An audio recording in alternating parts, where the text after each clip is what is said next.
Good morning, students. Welcome back to new session. Today we are going to discuss coordinate geometry.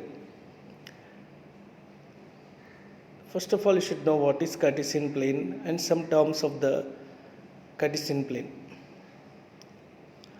If we take two number lines, one horizontal and one vertical, and then combine them in such a way that they intersect each other at their zeros, and then they form a Cartesian plane.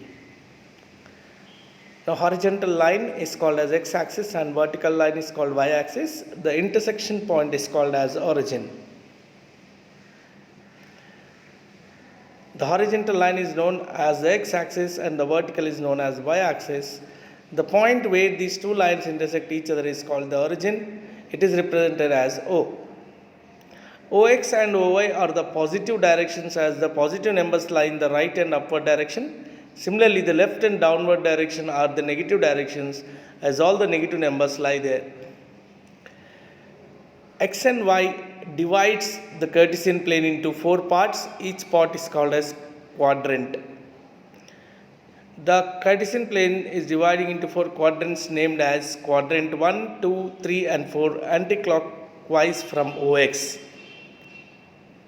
You can see here in the figure it is remarked quadrant 1, quadrant 2, quadrant 3 and quadrant 4 anti-clockwise direction from OX. Coordinates of a point. To write the coordinate of a point we need to follow these rules. The x-coordinate of a point is marked by drawing the perpendicular from the y-axis, measured a length of the x-axis. It is also called the abscissa.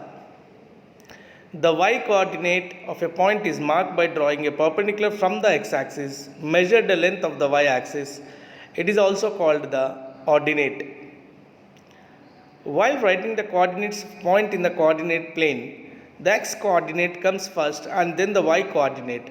We write the coordinates in brackets.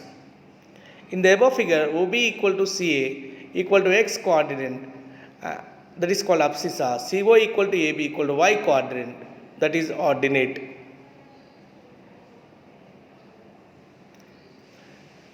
As the origin has zero distance from the x-axis and the y-axis, so its abscissa and ordinate are 0. Hence the coordinate of the origin is 0, 0. The relationship between the signs of the coordinates of the point and the quadrant of a point in which it lies. So you can see quadrant 1 have two positive signs, quadrant 2 negative and positive, quadrant 3 both negative and quadrant 4 positive and negative. So first quadrant is enclosed by the positive x-axis and the positive y-axis. Second quadrant is enclosed by the negative x-axis and the positive y-axis. Third quadrant is enclosed by the negative x-axis and the negative y-axis. And fourth quadrant is enclosed by the positive x-axis and the negative y-axis.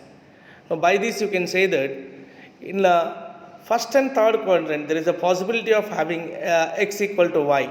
But whereas in second and fourth there is no possibility x equal to y. Plotting a point in the plane if its quadrants are given. Steps to plot the point 2, 3 on the Cartesian plane. First of all, we need to draw the Cartesian plane by drawing the coordinate axis with one unit equal to 1 centimeter.